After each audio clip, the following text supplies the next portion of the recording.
हाय students, या lecture मध्ये आता आपण बघणार आहे सीड अँड फ्रूटचं फॉर्मेशन. ओके, याच्या पहिले आपण डबल फर्टिलायझेशन वगैरे बघितलं, त्याच्यानंतर डेव्हलपमेंट ऑफ एम्ब्रियो बघितला, डेव्हलपमेंट ऑफ एंडोस्पर्म.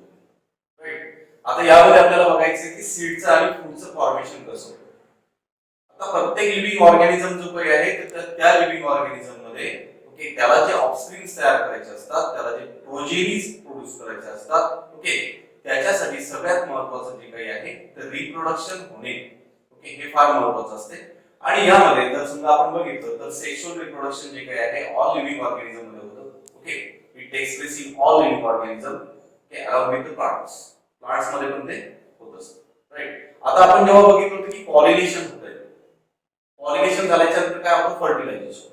पॉलिनेशन झाल्याच्या नंतर काय होतं, फर्टिलायझेशन होतं. ओके, आणि post fertilisation changes, post fertilisation changes याचा अर्थ काय, फर्टिलायझेशन झाल्याच्या नंतर ओके प्लांट्स मध्ये जे ओव्ह्यूल आहे ते ओव्ह्यूल कशामध्ये कन्वर्ट होणार, सीड मध्ये. Ovule convert into seed. Okay, आणि सीड जो काही आहे प्लांट मध्ये तयार होणारा तर तो सेक्शुअल रिप्रोडक्शनचा प्रॉडक्ट असतो.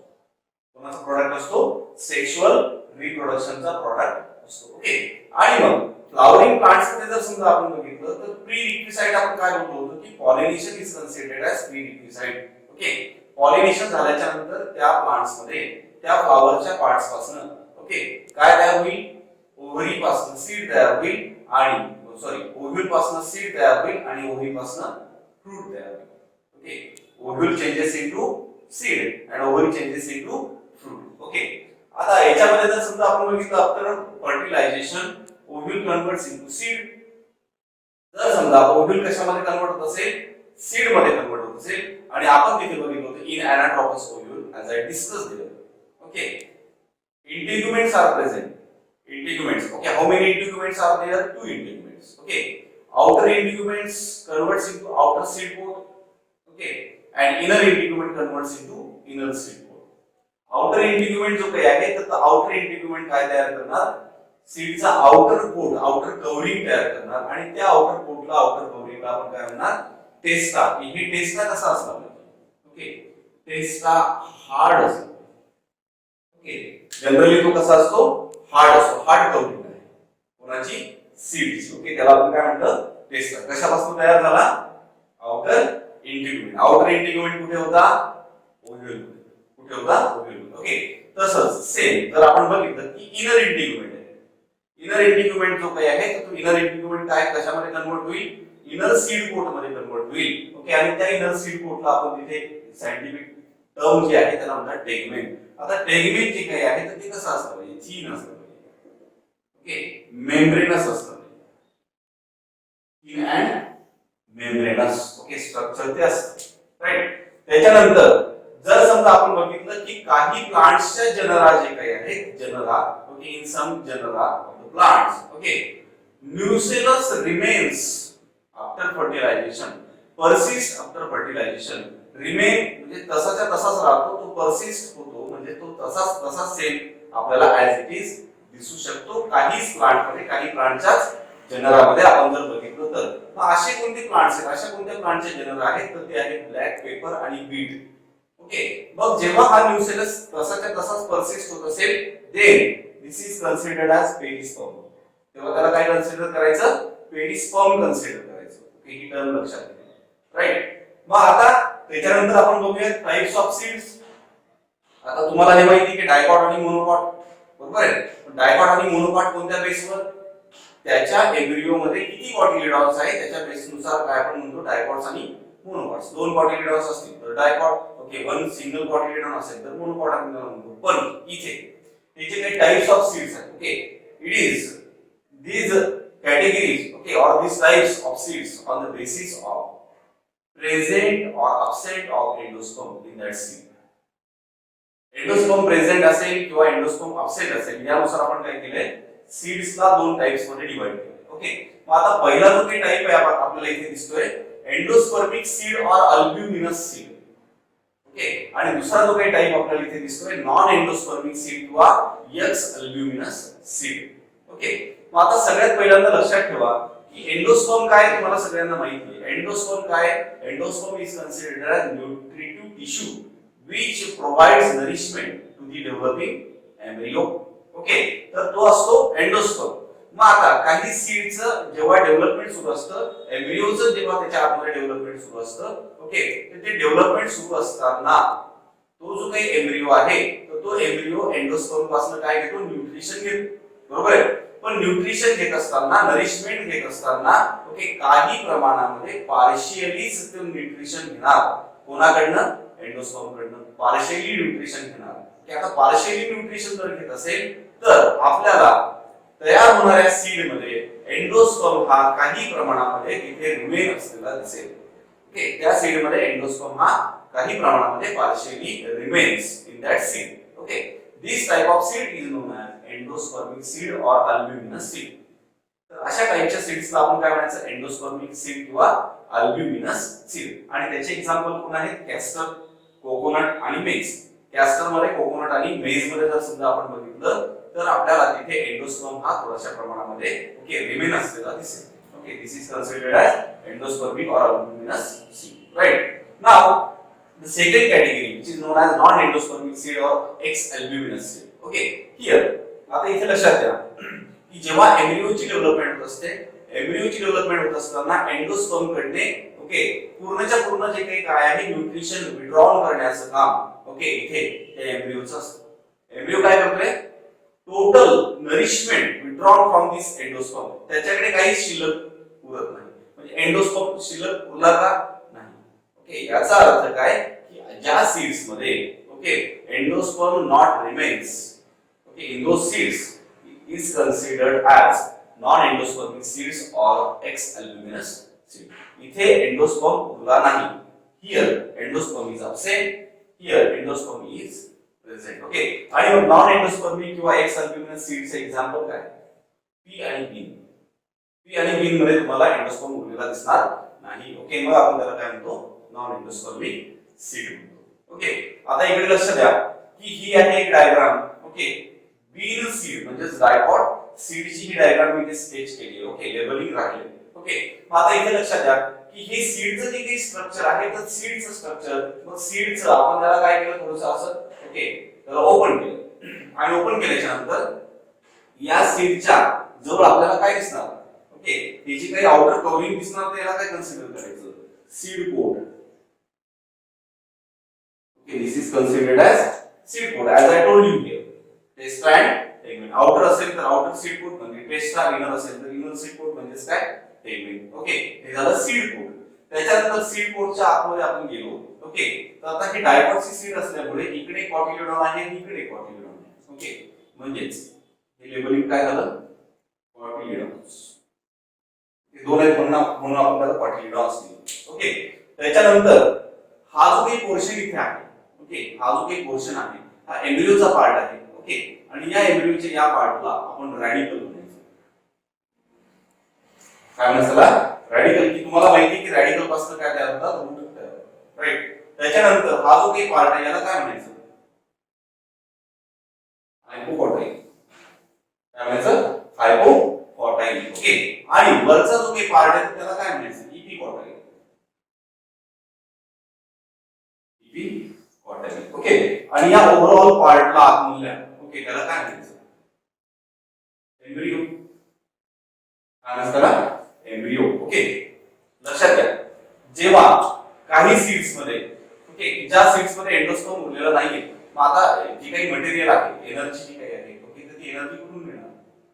ओके, तर अशा सीड्स मध्ये त्याची जी काही एनर्जी आहे कशासाठी, ओके, जर्मिनेशन साठी. सीडला जर्मिनेशन करत असताना एनर्जीची आवश्यकता असते. ओके, आणि अशा सीड्स मध्ये त्याचं जे काही फूड रिझर्व आहे ते फूड रिझर्व कुठे असतं, कॉटिलिडॉन्स मध्ये. Food reserve in the cotyledons. Okay, आणि जसं जसं ते त्यांचं काय होतं, जर्मिनेशन होतं. जर्मिनेशन झाल्याच्या नंतर ते ग्रीन असतं. म्हणजे फोटोसिंथेसिस करण्यासाठी सुद्धा ते त्याला काय करेल, हेल्प करेल. कोण, कॉटिलिडॉन्स. ओके, तुम्ही बघितलं असेल की सीडचं जर्मिनेशन झालं आणि वर तुम्हाला ते हिरवे स्ट्रक्चर्स आलेले दिसतात स्टार्टिंगला. ओके, तर त्याच्या मदतीने, कारण की बाकीचे पार्ट्स आलेलेच नाही. ओके, आणि मग फोटोसिंथेसिसचं जे काही काम आहे, फोटोसिंथेसिसची प्रोसेस, ओके, त्याला हेल्प करण्याचं काम करत असतं पाहिजे कॉटिलिडॉन्स. ठीक आहे. राईट. आता इथे इपिकॉटाइल जो आपण केला आहे तर इपिकॉटाइल पासून काय तयार होईल, शूट सिस्टम तयार होईल. याचा अर्थ हे जे स्ट्रक्चर आहे हे ल्युमोनशी रिलेटेड, कशाशी रिलेटेड आहे, ल्युमोनशी. ओके. आपण जेव्हा अनाट्रोपस ओव्ह्यूलचं स्ट्रक्चर बघितलं होतं त्या अनाट्रोपस ओव्ह्यूल मध्ये आपल्याला मायक्रोपाइल नावाचा पार्ट दिसला होता. ओके. आणि तो जो काही मायक्रोपाइल आहे तो मायक्रोपाइल काय करतोय, सीडला आपण जर्मिनेशन साठी टाकलं. ओके. Seed germination. आता सीडचं जर्मिनेशन जेव्हा सुरू असतं, ओके, तेव्हा व्हाया थ्रू दिस मायक्रोपाइल वॉटर एंटर्स. वॉटर त्या मायक्रोपाइल मधनं त्या सीडच्या आत काय होईल, एंटर होईल. ओके. आणि वॉटरचं सोकिंग केलं जाईल, सोकिंग ऑफ वॉटर, वॉटरचं सोकिंग केलं जाईल. ओके. हे कोणाचं काम असतं, म्हणजे मायक्रोपाइलचं. ओके. जेव्हा आपण काय करतो, सीडला भिजू घालतो. ओके. यू नो व्हेरी वेल, ग्रेन्सला आपण काय करतो, भिजू घालतो. ओके. आणि भिजू घातल्याच्या नंतर मग त्याची साईज इन्क्रीज होते. याचा अर्थ ते जे काही वॉटर आहे ते वॉटर कशामधून एंटर झालं, मायक्रोपाइल मधून. तसं सेम कधी होतं, सीडच्या जर्मिनेशनच्या वेळेस होतं. Okay. This is about seed. याच्या पहिले आपण बघितलं की सीड जे काही आहे ते सीड्स कसे तयार झाले. ओके. आता आपल्याला बघायचंय की फ्रुट्स कसे तयार होते. ओके. आता जेव्हा सीड्स हळूहळू डेव्हलप व्हायला लागतील, ओके, कुठे, ओव्हरीच्या आतमध्ये, ओव्ह्यूल जसे जसे कशामध्ये कन्वर्ट होतात, सीड मध्ये कन्वर्ट होतात. ओके. आणि डेव्हलप होणारे जे काही सीड्स आहेत तर ते सीड्स काय प्रोड्यूस करतात, हार्मोन्स प्रोड्यूस करतात, हार्मोन्स. ओके. आणि डेव्हलपिंग वाले सीड्सनी जेव्हा हार्मोन्स प्रोड्यूस केले, ओके, त्याच्यामुळे काय होईल, दीज ट्रिगर्स. ओके. त्याच्यामुळे काय केलं जाईल तिथे, this triggers the fruit development. Seeds जे काही आहे तर ते सीड्स डेव्हलप होत आहेत आणि ते सीड्स डेव्हलप होणारे जे सीड्स आहेत ते काय करतील, तिथे हार्मोन्स सिक्रेट करतील, हार्मोन्स प्रोड्यूस करतील. आणि ते हार्मोन्स प्रोड्यूस झाल्यामुळे फ्रूटची डेव्हलपमेंट जी काही ती फ्रूटची डेव्हलपमेंट तिथे सुरू होईल. ओके. हे त्याच्या मागचं काय मेकॅनिझम. ओके. आता आपल्याला माहिती, फर्टिलायझेशन जेव्हा झालं, फर्टिलायझेशन झाल्याच्या नंतर झायगोट जो काही तो फॉर्म झाला होता, काय तयार झाला होता, झायगोट. ओके. सिग्नियामी मध्ये आपण बघितलं की झायगोट तयार झाला. आणि ओव्हरी जी काही आहे, ओके, ओव्हरी जी काही आहे तर ती ओव्हरी हळूहळू काय होणार, डिफरन्शिएट होणार. Okay. Ovary now it becomes after post fertilisation changes. Okay. Ovary now fruit. Ovary कशामध्ये कन्वर्ट होणार, कशामध्ये चेंज होणार, कशामध्ये डिफरन्शिएट होणार, तर फ्रूट मध्ये डिफरन्शिएट होणार. Ovary converts into fruit. Okay. आता जी ओव्हरीची वॉल होती, कशाची वॉल होती, ओव्हरीची वॉल. ओके. सपोज हे इथे ओव्हरीचं स्ट्रक्चर आहे. ओके. आता ओव्हरी कशामध्ये कन्वर्ट होणार, फ्रूट मध्ये. ओके. ओव्हरी कशामध्ये कन्वर्ट होणार, फ्रूट मध्ये. मग ही ओव्हरीची वॉल होती, ओव्हरी वॉल. ओके. आता ती कशाच्या वॉल मध्ये कन्वर्ट झाली, फ्रूट वॉल. कशामध्ये कन्वर्ट झाली, फ्रूट वॉल मध्ये. ओके. जर समजा आपण हे एखादं टिपिकल फ्रूटचं स्ट्रक्चर जर बघितलं, ओके, तर या स्ट्रक्चर मध्ये हे जे काही आहे, ओके, तर याला इथे काय म्हणायचं, ओके, पेरिकार्प म्हणायचं. काय असताना, pericarp. Pericarp. What mean by pericarp, fruit wall. Okay. Fruit wall. Carp म्हणजे फ्रूट. ओके. पेरी म्हणजेच काय, वॉल म्हणजे लेअर. राईट. मग फ्रूटची जी काही वॉल आहे त्याला काय म्हणायचं असतं, पेरिकार्प म्हणायचं असतं. ओके. आता काही फ्रूट जे काही आहेत की जे फ्लेशी असतात, कसे असतात, फ्लेशी असतात, तर त्या फ्लेशी फ्रूट मध्ये ही जी पेरिकार्प आहे ती पेरिकार्प 3 याच्यामध्ये डिफरन्शिएट झालेली असते, 3 लेयर्स. ओके. मग आता ही जी काही स्वतःची बाहेरची जी काही लेयर आहे, ओके, तर याला काय म्हणायचं, इपिकार्प. ओके. ही जी काही मधातली लेयर आहे याला काय म्हणायचं, मेसोकार्प. ओके. आणि ही जी काही आतमधली लेयर आहे, ओके, इनर लेयर, याला काय म्हणायचं, एंडोकार्प. आणि असे ह्या 3 लेयर्स मिळून काय तयार झालेले आहे, पेरिकार्प. म्हणजे पेरिकार्प डिफरन्शिएट होते काही फ्रुट्स मध्ये की जे फ्रुट्स कसे असतात, फ्लेशी असतात. ओके.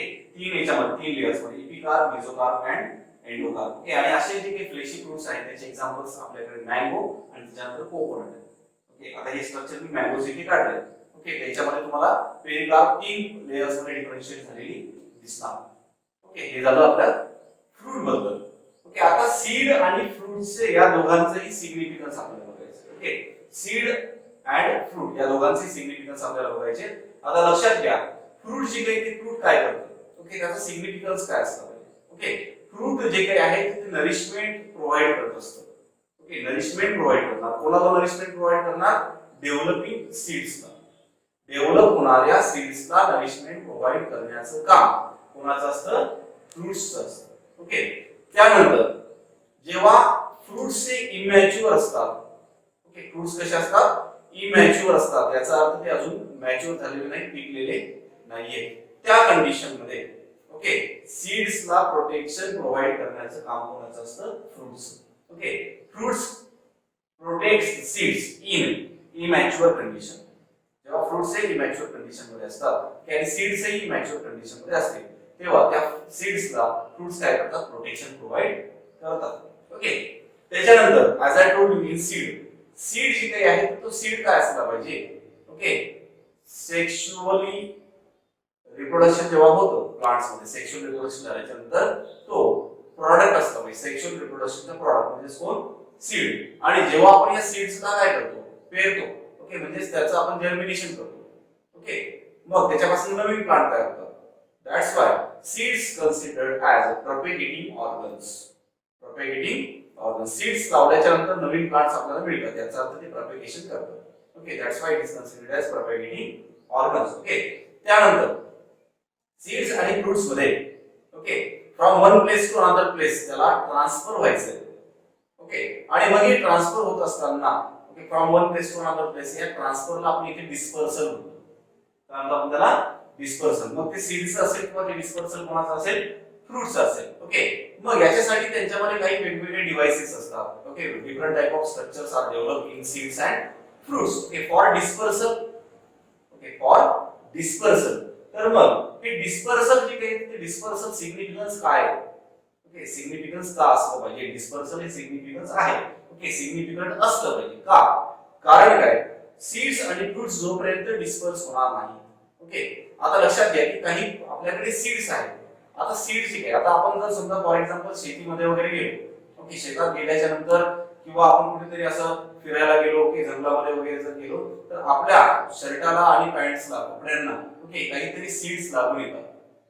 ओके, म्हणजेच काय की ते सीड्स कडे असे काही स्ट्रक्चर्स आहेत की जे आपल्या कपड्यांना चिटकतात. ओके, आता ते तिकडून इकडे आले, आपण तिकडनं इकडे परत आलो, याचा अर्थ त्यांचं काय झालं? सीड्सचं डिस्पर्शन झालं. ओके, त्यानंतर इन कॅलाट्रॉपिस प्लांट, रुईच्या प्लांट मध्ये त्याचे फ्रुट्स जेव्हा काय होतात? ओके, डेलीज होतात. डेलीज झाल्याच्या नंतर त्याचे सीड जे काही आहेत ते असे उडताना आपल्याला दिसतात. ओके, याचा अर्थ काय की त्यांच्याकडे काय आहे? ओके, काही हेअरी स्ट्रक्चर्स आहेत की ते हेअरी स्ट्रक्चर काय करतात? With the help of wide current, okay, air current, ते काय होत असतात? डिस्पर्स होत असतात. आणि हे डिस्पर्शन काय इम्पॉर्टंट आहे लक्षात घ्या. Okay, important for distribution of species. एक झाड आहे, त्या झाडाचे जे काही फ्रुट्स आहेत ते फ्रुट्स तिथेच पडले असते आणि तिथे पडल्याच्या नंतर त्याचे सीड्स तिथे जर्मिनेट झाले असते.